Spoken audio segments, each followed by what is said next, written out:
This is Offbeat, podcast that helps you to transform your career aspirations into reality. With your host, Adnan Suhail. Thank you very much for coming back on the channel. आज का topic जिसके ऊपर मैं बात करने लगा वो है इख्तलाफी राय रखना। कुछ मुआशरे जो होते हैं वहाँ पे इख्तलाफी राय रखना जो है इसको अच्छा समझा जाता है और कुछ मुआशरे जो हैं इसके अंदर इसको काफ़ी डिस्करेज किया जाता है। आज हम इसी टॉपिक के ऊपर अपने साथ ले रहे हैं दोहा से वंस अगेन साद रियाज को, जो कि हमारे साथ बात करेंगे, अपना वैल्यूएबल इनपुट इसके अंदर देंगे। अस्सलाम वालेकुम साद। वालेकुम अस्सलाम। Thank you so much Adnan. ये टॉपिक इसलिए इम्पॉर्टेंट है कि ये आपके लाइफ के मुख्तलिफ फेजेस में आपको जब आप देखते हैं कुछ नए लोगों से मुलाकात होती है या आपके पुराने रिश्तों को आपने मजबूत करना होता है, ये एक इम्पॉर्टेंट एलिमेंट है। डिसएग्रीमेंट रखना और उसका इजहार करना और ऐसे तरीके से करना कि इफ़ेक्टिवली आपका पॉइंट ऑफ व्यू कम्युनिकेट हो जाए और आपके रिश्ते जो हैं वो उस्तवार हों बजाय इसके कि उस पर डैमेजिंग इम्पैक्ट हो। अब समटाइम्स सिचुएशन ऐसी होती साथ कि आपके दिल के अंदर बात होती है कि आप दूसरे बंदे से डिसएग्री कर रहे हैं, लेकिन आप ड्यू टू रिस्पेक्ट, या वो आपका सीनियर है वर्क प्लेस के ऊपर, या वो आपका टीचर है या आपके वालदैन हैं, आप वहाँ पे चुप हो जाते हैं। लेकिन वो आपके अंदर ही अंदर वो चीज़ जो है वो चलती रहती है, जो कि आपको किसी हद तक फ्रस्ट्रेशन की तरफ लेकर जाती है। ऐसी सिचुएशन में क्या करना चाहिए? अदनान, दो बातें। एक तो ये कि जब आप इख्तलाफ राय होता है तो अपने अंदर एक सवाल आपको सबसे पहले करना चाहिए, यही है वो कि आपको खामोश रहना है या वाकई में इसका इजहार करना है। बहुत सारी सिचुएशंस में खामोश रहना बेहतर होता है। आपकी रिलेशनशिप सेफ़ हो जाते हैं और आपको लगता है कि आप नहीं खा, लेकिन अगर ये आपको इंटरनली फ्रस्ट्रेशन देगा तो उसको कहने के बेहतर अंदाज मौजूद हैं। हर एक सिचुएशन में आप बेहतर अंदाज से ये बात दूसरे तक कम्युनिकेट कर सकते हैं कि मेरी राय आपके ख़्याल से मुख्तलिफ है या मेरा नज़रिया इस चीज़ को देखने का मुख्तलिफ है। ये ज़रूरी नहीं होता कि आप दूसरे बंदे को हमेशा ये बात मनवाएं कि वो भी आपके नज़रिए से ही सिचुएशन को देखें, लेकिन ये 3 स्टेजेस जो आपने अपने जहन में हमेशा दोहरानी होती हैं वो ये कि क्या मैं इधर खामोश रहूँ, इसके क्या कॉन्सिक्वेंसेस होंगे, जो कि बेहतर तरीका भी है कई दफ़ा। अगर नहीं तो मैं कहना चाहता हूँ, कैसे कहूँ ताकि वो इस बात को माने, और उस चीज़ को मनवाना, उसके मुंह से भी हाँ करवाना कि तुम भी मनवाओ, ये ज़रूरी नहीं होता। अच्छा, अगर मैं थोड़ा सा इस बात को कुरेदने की कोशिश करूं कि इसकी वजह क्या होती है, इख्तलाफी राय रखना इसको बुरा क्यों समझा जाता है?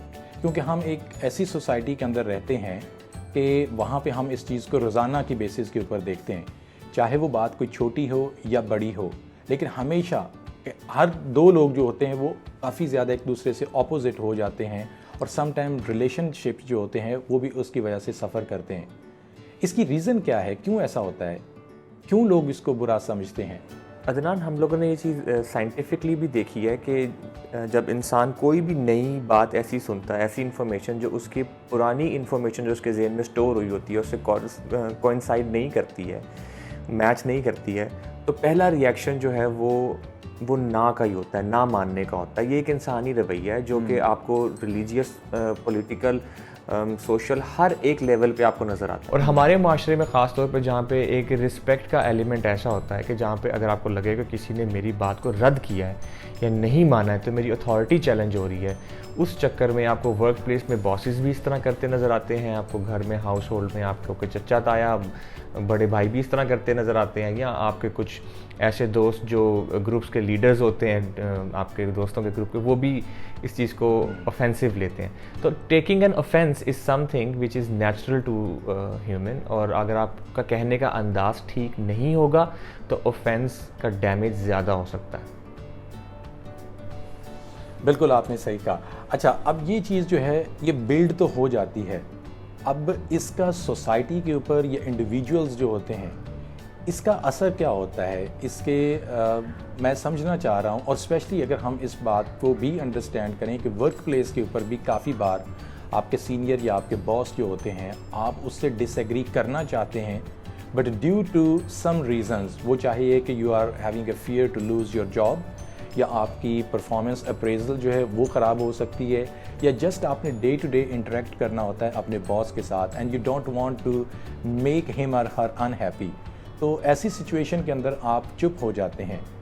अब इसका इम्पैक्ट क्या होता है उस इंडिविजुअल के ऊपर और उसके जो सराउंडिंग होती है, चाहे वो कंपनी है, चाहे वो घर है, या चाहे वो मतलब कि उसका एक रिलेशनशिप है किसी फ्रेंड के साथ या कहीं, तो इसका उसके ऊपर असर क्या पड़ता है इस सारी चीज़ का?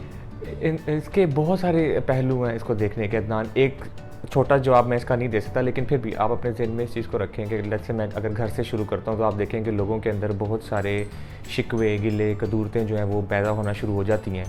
इस किस्म की फीलिंग पैदा होना शुरू होती है कि मैंने इतना कुछ किया, मेरी बात की अहमियत नहीं है, या मेरी इंडिविजुअलिटी वैसी नहीं है, या मेरी बात को कोई सुनता नहीं है, मैं कहना चाहता हूँ कि किसी ने मुझे मौका नहीं दिया। और खामोश रहकर या उसको अपने अंदर दबा कर जब आप नहीं कहना चाहते और नहीं कहते हैं तो उसका डैमेजिंग इम्पैक्ट आपके इंटरनल सिस्टम के ऊपर होता है। वो कभी ना कभी आपके बाहर आकर लोगों के ऊपर जाहिर ज़रूर होता है, कभी गुस्से की शक्ल में, कभी उनसे झगड़े की शक्ल में, इस तरह कि आप उनसे मिलना नहीं चाहते या आप उनको देखकर अवॉइड करते हैं। वर्क प्लेस में अगर मैं इसको डालूं तो आप देखेंगे कि लोग आहिस्ता आहिस्ता गॉसिप्स का बिहेवियर शुरू कर देते हैं। जब आप एक जगह पे नहीं कह सकते वो आप दूसरी जगह कहना शुरू कर देते हैं, तो उससे टॉक्सिक एनवायरनमेंट जो है वो बनना शुरू होता है। तो इस चीज़ को अगर आप प्रॉपरली अपने आप को सॉर्ट नहीं करेंगे कि आपको खामोशी अगर वाकई सूफियाना खामोशी या दरवेशों वाली खामोशी या फिर तो अच्छी है, लेकिन अगर दिल में आप कुछ सोच रहे हैं और कह नहीं पा रहे क्योंकि आपको कम्युनिकेशन का स्किल नहीं आता है, तो आप उससे खुद भी डैमेज होंगे और दूसरों को भी डैमेज करेंगे। एग्जैक्टली। और अगर मैं आपकी बात को थोड़ा सा कंटिन्यू करूं कि वर्क प्लेस के ऊपर स्पेशली आपको बहुत ज़्यादा पीस ऑफ माइंड चाहिए होता है। आपने डेली बेसिस के ऊपर कुछ आपको क्रिएटिविटी के साथ काम करना होता है, कुछ आपके काम के मुतलका जो है वो प्रेशर होते हैं, कुछ टारगेट्स होते हैं जिनको आपने मीट करना होता है। और कोई एक छोटी सी बात कि अर्ली मॉर्निंग आपने अपने बॉस को कोई एक बात कहनी थी बट यू कुडंट से इट, अब थ्रू आउट द डे अगले 8 घंटे जो हैं आप उस चीज़ को अपने जहन के अंदर लेकर चलते रहें और पकाते रहें। हो सकता है कि आपने अगर वो बात कर दी होती तो उसका इम्पैक्ट ये होता कि आप भी अपनी जगह पे पीसफुल होते और उसका कोई आपको सोल्यूशन या उसका कोई आपको फीडबैक इमीडिएटली मिल गया होता। तो समटाइम एक ये जो फियर होता है कि यार मैं अगर ये बात करूँगा तो इससे ये कि अगला बंदा माइंड ना कर जाए या वो मुझे बुरा ना समझे, तो ये भी एक फियर जो होता है, इसमें से भी लोगों को शायद निकलने की ज़रूरत है। और इसी चीज़ को अगर हम फैमिली के एंगल से देखें या रिलेशनशिप्स के एंगल से देखें तो वहाँ पे भी एग्जैक्टली जो आपने चीज़ पॉइंट आउट की है कि वो दिल के अंदर, दिमाग के अंदर फिर वो चीज़ें इकट्ठी होती रहती हैं, क्योंकि कम्युनिकेशन वहाँ पे ओपन नहीं होती है। और ओपन ना होने की वजह से ये होती है कि वो स्मॉल कोई छोटी सी चीज़ जो होती है वो वक्त के साथ बनती बनती वो एक बहुत बड़ा पहाड़ बन चुकी होती है। जी इतना। और शायद जब वो एक आफ्टर अ लॉन्ग पीरियड आप उस बंदे को कम्युनिकेट करते हैं या आप समटाइम ये होता है कि उस फ्रस्ट्रेशन के अंदर आप उसके बजाय किसी और के साथ, जैसा कि आपने कहा कि वर्क प्लेस के ऊपर फिर वो गॉसिप्स का, पॉलिटिक्स का वो कल्चर जो है डेवलप हो जाता है। तो वो चीज़ फिर जब उस पर्सन तक पहुंचती है तो ना सिर्फ वो उस चीज़ के ऊपर फिर ये कि उसको बुरा मनाता है और what do you think that इस सिचुएशन के अंदर कम्युनिकेशन कितनी ज़्यादा इम्पॉर्टेंट है?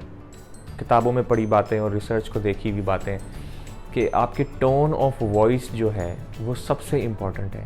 आप क्या कहते हैं, कैसे कहते हैं, वो सब सेकेंडरी है। सबसे ज़रूरी है कि आपकी आवाज़ की जो टोन है वो आप कैसी रखते हैं। अगर टोन के अंदर कोई भी रिफ्लेक्शन एंगर की, फ्रस्ट्रेशन की, सार्केज़म की हो, रिफ्लेक्शन भी हो कि लगे कि आपने तंज़ीह अंदाज में कहा है या लगे कि आपने गुस्से में कहा है, तो वही बात जो पहले की ओपन हैंड मतलब ओपन आर्म्स के साथ ले सकता था वो अपने आप को क्लोज कर लेता है, उसका ऑफेंस ले लेता है। तो टोन ऑफ वॉइस कम्युनिकेशन ये वाइटल है। आप कैसे डिसएग्रीमेंट किसी पे दिखाते हैं। मिसाल के तौर पे अगर मैं आप कुछ मेरे लिए बना रहे हैं, अंडा बना रहे हैं, ठीक है, और मैं आपसे ये कहूँ वे अदनान, तो सडनली आप उस चीज़ को लेंगे, एक तो मैं इसके लिए अंडा बना रहा हूँ, दूसरा ये मुझे यूँ बुला रहा है।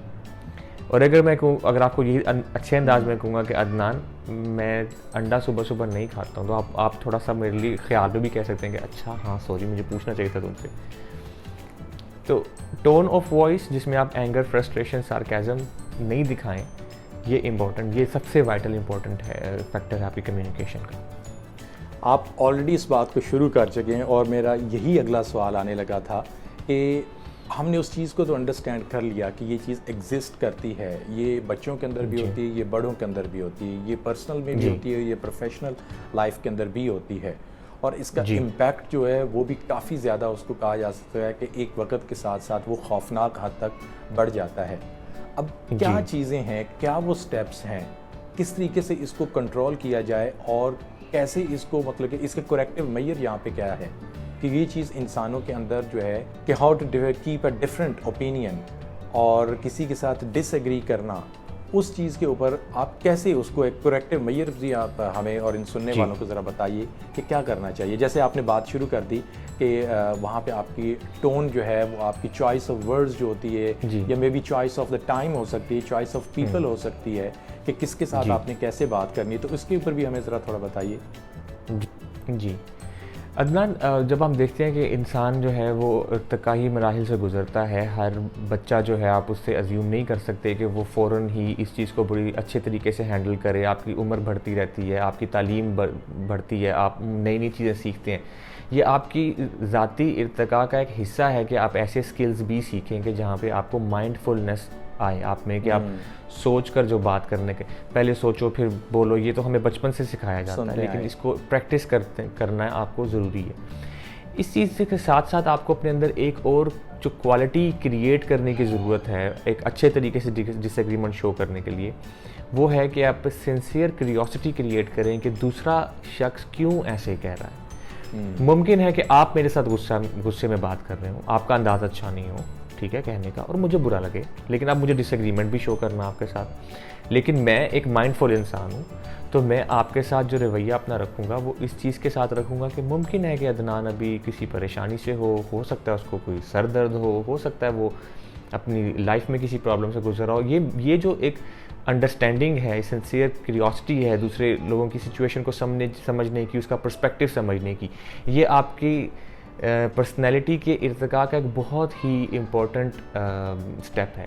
ये आपको उम्र के साथ साथ अपने अंदर डेवलप करना चाहिए। तो ये बेसिस है जहाँ से आप शुरू करते हैं। उसके बाद जब आपके अंदर ये आ जाती है तो खुद ही से आप अल्फाज जो है वो अपने बदलना शुरू करते हैं।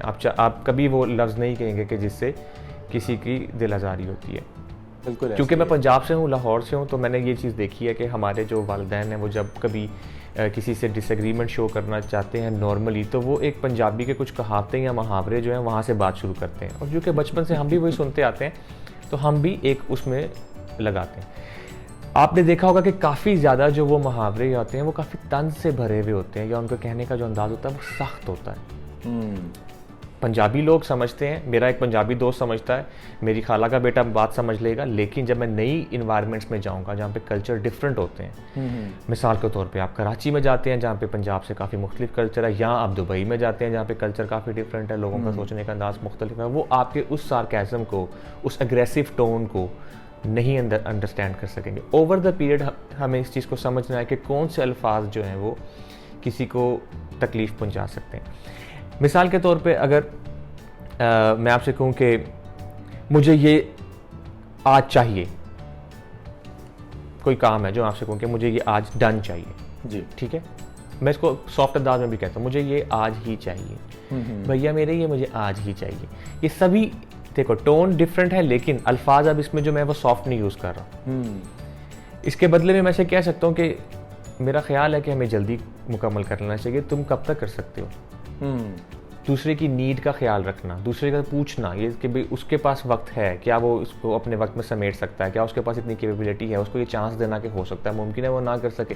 ये सब इंटरनल जो एक सॉर्टिंग है आपकी वो ज़रूरी है। इससे पहले कि आप ये मैं आपको ये कहना शुरू करूँ कि आप मुस्कुरा के बात करें, कि आप ये करें, आप वो करें, ज़रूरी चीज़ है कि आप इंटरनली पहले इस चीज़ को सॉर्ट आउट करें। बिल्कुल ऐसा ही है, और मेरे ख्याल में ये जो चेंज है ये किसी न किसी पॉइंट से स्टार्ट होना चाहिए। लेट्स से कि जैसे आपने अपने एल्डर्स की एग्जांपल दी है, या हम अपने पेरेंट्स को देखते हैं, या हम एक एज जो है उसके अंदर पहुंच चुके हैं, तो काफ़ी ज़्यादा जो डैमेज है उसको तो हम अब कवर नहीं कर सकते हैं। तो रिकवरी के फेज़ जो है वो हम let's start from our children, कि हमारे बच्चे जो हैं, ये जो पेरेंट्स इस वीडियो को देख रहे हैं, ये बच्चे जो देख रहे हैं, तो उनको अपने अंदर इस चीज़ को ज़रूर भी उजागर करना चाहिए कि किसी से डिसएग्री करना ये डिसरिस्पेक्ट नहीं होता है, लेकिन वो कैसे आपने डिसएग्री करना है, दैट्स द वे। समटाइम वो एक बड़ा इंग्लिश के अंदर और उर्दू के अंदर भी एक मुहावरा है कि समटाइम आपकी बात बुरी नहीं होती, आपके कहने का अंदाज़ बुरा होता है। बिल्कुल तो वो उस चीज़ को कि कैसे उन्होंने सॉफ्ट स्पोकन होना है, कैसे उन्होंने माइंडफुल होना है और कैसे उन्होंने टाइम प्लेस को देख के फिर उसको बात को करना है, और वर्ड्स जो हैं, ये बातें जो हैं, उनको कैसे थोड़ा सा शुगर कोटेड करके अगले को पहुंचाना है। और फिर ये कि आपकी बात एग्जैक्टली सही है कि जिस सोसाइटी के साथ हम ताल्लुक़ रखते हैं उसके अंदर चाहे वो हमारे दोस्त होते हैं, चाहे वो हमारे फ्रेंड कोलीग्स हैं, चाहे वो हमारे रिश्तेदार हैं, हर कोई एक धौंस लेकर ना आपके पीछे आता है। जैसे उसने कोई बात करनी होती है तो ये समझता है कि यार इस बंदे से मैं बात कर रहा हूँ, देयर इज़ नो चांस कि इस बंदे की कोई अपनी और एक्टिविटी, कोई मसरूफियत या इसके पास कोई ना कहने का मार्जिन तो मैंने देना ही नहीं है।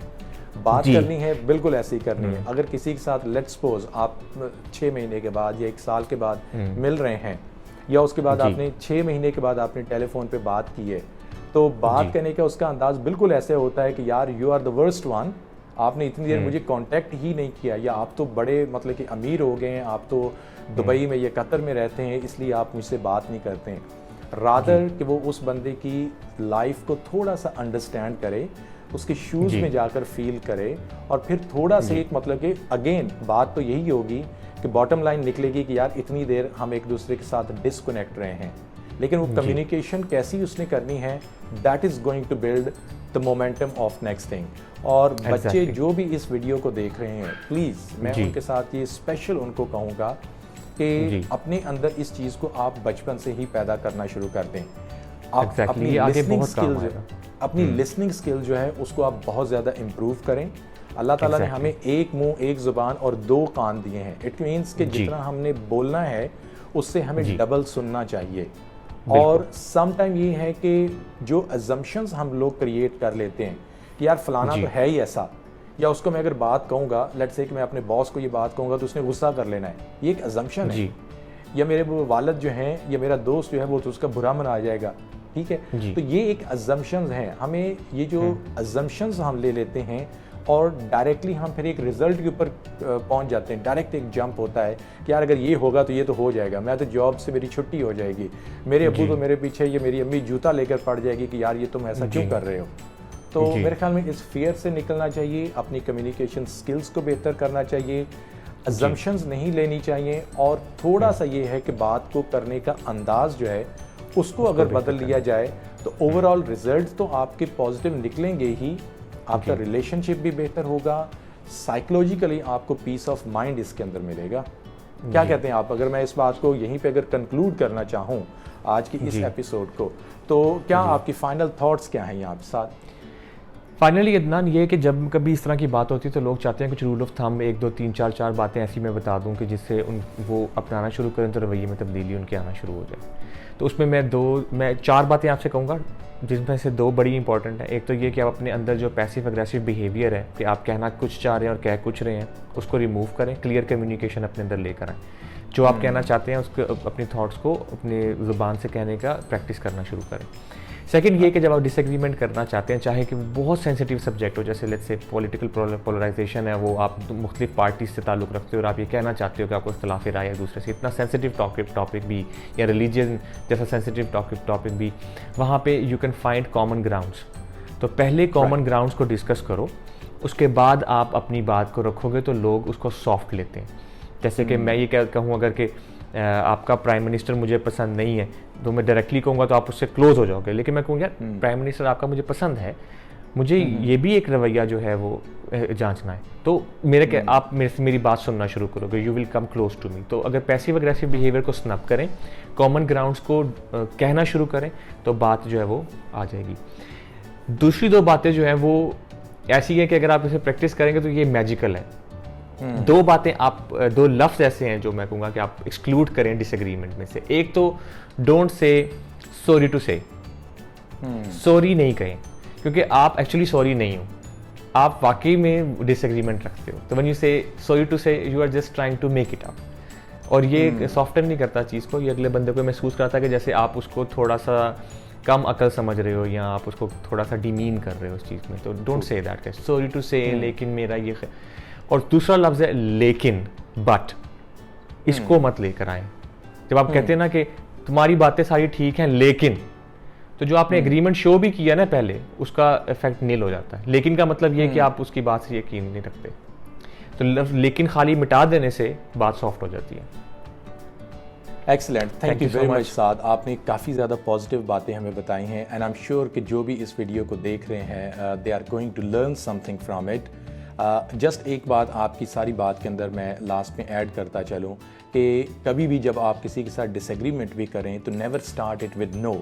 मतलब कि जैसी वो बात आपको कोई करता है तो आप कहते हैं कि नहीं ऐसा नहीं है, और उसके बाद आप उस बात की एक्सप्लेनेशन या जस्टिफिकेशन में जब जाते हैं तो वो ऑलरेडी एक डैमेज जो है वो अकर हो चुका है। अब उसको आप जितना भी आगे बात को जो है, हाँ एग्जैक्टली वो बंदा सुनने वाला जो है उसने इमीडिएटली आपका पहला ही जो नो या नहीं उस तक पहुंचा है तो समझ गया कि इस बंदे ने अब मतलब कि मेरी बात को सुना भी नहीं है, उसने वेटेज भी नहीं दिया है, उसको उसने कुछ सेकंड थॉट भी नहीं दिए और इमीडिएटली इसने रिफ्यूज़ कर दिया है। लेट्स से कि अगर मैं यही आपको छोटी सी एग्जांपल दूं कि आपका दोस्त आपसे कुछ पैसे मांग लेता है और आपने बताना है कि मेरी थोड़ी सी फाइनेंशियल कंडीशन जो वो टाइट चल रही है, और आप यहाँ से अगर आप शुरू करें कि नहीं यार मैं नहीं कर सकता क्योंकि मेरे पास जो है ना आजकल थोड़ा सा हालात ठीक नहीं है, हालांकि आपने बात ही उसको अपनी कन्वे की है, लेकिन अगर आप पहला नहीं जो है उसको आखिर पे लेकर जाएं, उसको आप बताएं कि मेरी आजकल फाइनेंशियल कंडीशन ठीक नहीं चल रही जिसकी वजह से मैं माजरत खा हूँ, मैं नहीं कर सकूँगा, तो आपकी बात जो है उसका इम्पैक्ट और अगले की अंडरस्टैंडिंग जो है उसके अंदर काफ़ी ज़्यादा डिफरेंस आ जाता है। Thank you very much Saad for joining today. We will have you back again on the next episode of the same Offbeat program. Disagreement अच्छे होते हैं and that's the beauty of society. So keep on doing disagreement but in a way कि ये दूसरे के साथ आपके relationship को ख़राब ना करे। Thank you very much. Thanks for watching this episode. If you like our content, please subscribe to our channel, press the bell icon for regular updates.